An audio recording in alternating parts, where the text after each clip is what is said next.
Hey everyone, welcome back to the channel.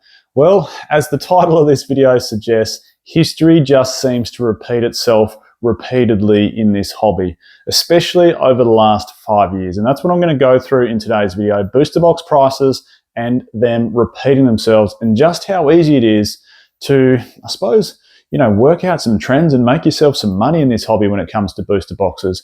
Hopefully everyone's picked up some Surging Sparks. We've seen some great opening videos so far. I've got the first one up there on display and plenty more to come in the form of sealed cases. So I'm super stoked for Surging Sparks. What a set, hey? Anyway, on to the crux of this video. So when I talk about history repeating itself, I wanted to go over a few things. I wanted to talk about Sun and Moon, Sword and Shield, and most importantly, of course, the era that we're currently in, which is Scarlet and Violet. Now, when it comes to printing, for the most part, the Pokemon Company is pretty damn accurate with it. And, I make correlations between that and the industry I work in, which is the car industry. I work for Toyota, and, Toyota for the most part gets it pretty damn right. As a company, you want to supply your product to meet demand. Because if you get it wrong, you end up with issues. Like if you have too much product and not enough demand, generally prices will, reflect that. There'll be huge discounts from the manufacturers, support money thrown at them to reduce pricing, and vice versa. The same thing can happen in reverse. If you don't have enough supply and there's too much demand, then of course it puts upward pressure on pricing and people want to pay more to get something. It's that fear of not being able to get it. And the same thing exactly happens in the Pokemon card world. Now, they don't always get it right, but they mostly get it right. If we look at sets like Vivid Voltage and Darkness Ablaze, you could argue that maybe, it didn't need that massive final wave it got whenever it was towards the end of 2021 or at the start of 2022. And, those sets just seem to have way too much product out there. Hey, look, maybe that was a hangover from COVID times and it was so hard to get it right because there was so much demand at the time. But anyway, let's talk about history repeating itself. What I mean by that is, I remember, let's go down a path of a little story here. Back towards the end of 2021, okay, I picked up a Unified Minds, Unbroken Bonds, and Cosmic Eclipse booster box. Now, they weren't cheap compared to what you could buy Sword and Shield booster boxes at. Most of them were either 2 years old or just over 2 years old, pushing 2.5 years old at the time, depending on the set, of course. Cosmic came out after the two, but Unified Minds, Unbroken Bonds, Cosmic Eclipse, between 2 and 2.5 years old when I bought them.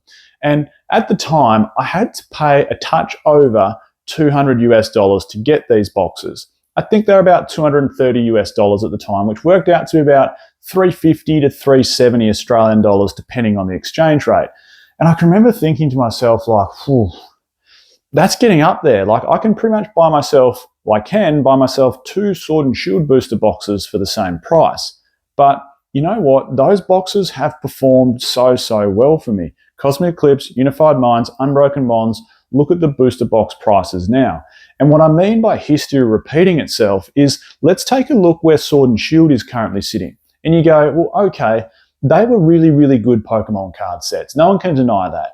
I think if you rank them, Cosmic Eclipse would be better than Unified Minds, and Unified Minds, in my opinion, is a slight bit better than Unbroken Bonds. That's how I rank them. Everyone might rank them a little bit differently. And of course, Team Up maybe sits side by side as a set for me with Cosmic Eclipse, but of course didn't get printed as much. And I didn't buy it because boxes were already pushing like 700, 800 Australian at the time. Anyway, those three sets, okay, between 2 and 2.5 years old, and you go, okay, they're probably, particularly Cosmic Eclipse and Unified Minds, like they're A-tier sets. And maybe Cosmic is even pushing towards an A+ or perhaps even an S-tier set. Is it as good as Evolving Skies? Probably not, but it's pretty damn good. And it was the introduction of that trainer gallery. If we compare those three sets to some similarly priced booster boxes that are about 2 to 2.5 years old from the Sword and Shield era, well, the options really open up. And we see that history is almost at the same place. It's not quite at the same place because the demand for Pokemon in 2021 was absolutely insane. Supply of modern sets was quite difficult to get for some people, and therefore they turned their back, back in time towards some of those Sun and Moon sets, which put some upward pressure, and maybe they weren't printed as much as Sword and Shield sets. But let's look at three that maybe would be on a similar page. Maybe a set like Lost Origin, for argument's sake, maybe a set like Astral Radiance, and maybe a set like Brilliant Stars. If we look at those three sets, what you notice is, especially here in Australia, you've got to pay somewhere between or somewhere around 350 Australian dollars.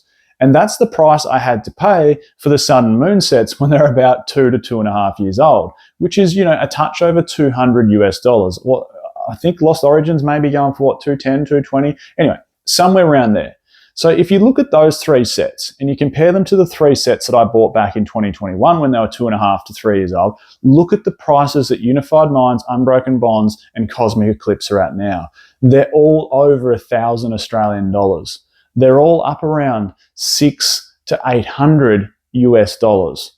And if we look at that example I gave you from Sword and Shield, Lost Origin, Astral Radiance, Brilliant Stars, for argument's sake, these are all good Pokemon card sets. They've all got trainer galleries. They've all got a really good top chase card. You've got Charizard from Brilliant Stars. You've got, of course, the beautiful Giratina from Lost Origin. You've got the Machamp from Astral Radiance, plus a trainer gallery to go with them. They're really, really good Pokemon card sets. Are they all A-tier sets? You might argue that maybe Brilliant Stars is nudging it. You might argue that Astral Radiance is a solid B or B plus set, but either way, they're pretty damn solid. So with all that in mind, that's when you ask yourself, well, what's the better buy? Do you buy in Scarlet and Violet because you can get them super cheap? Or do you go back and buy Sword and Shield knowing that, hey, look, after 2 to 2.5 years, history's already repeated itself from what happened during Sun and Moon era, where a box went from $100 US to $220 US, and we're at that price now, for argument's sake, with Lost Origin. In 2.5 years, it's gone from $100 US to $220 US. Are these sets going to follow the exact same pattern that those latter Sun and Moon sets? Thanks for sticking with me on this on this story, because I know it's been a touch long-winded, but you get my point. Are we going to see in the next... Because what are we now? We're 3 years since I've bought those Sun and Moon sets, and they've gone from $220 US to like 6 to 800 US. In another 3 years, are we going to see Brilliant Stars, Lost Origin, Astral Radiance sitting at 6 to 800 US? Maybe, maybe not. They've probably been printed a bit more than what those Sun and Moon tag team sets were, which is, obviously more supply, makes it a bit difficult to get that upward pressure put on the price unless, the demand completely swallows it up. But it could go, or those sets could go to that place. And on that, that's when you ask yourself, and I get this question so much, what's the better buy? Should I buy those Sword and Shield sets around that $200 US mark, or should I be buying Scarlet and Violet sets around that $100 mark? And you know what? It's such a hard question to answer, isn't it? People that were saying multiple times, and I said it more times than not, Evolving Skies isn't going to get any cheaper. The amount of people that said, "Oh, don't buy Evolving Skies," it's at it's at $400 US a box. Well, look at it now. Like, it's pushing what, 700 or something? Is it 800? I don't even know, but it just keeps continuing to climb. So to answer the question, essentially, I don't think you can go wrong either way. You certainly can't go wrong buying $100 booster box and sitting on it. Generally speaking, it might take 2 years for that booster box to double in price when it's pushing out of rotation. Then if you were to buy a set, that's maybe 2 to 2.5 years old, that's already at $200 US a booster box, you're probably going to see history repeat itself where that $200 booster box in another 3 or 4 years' time is pushing $500 a booster box or $600 a booster box.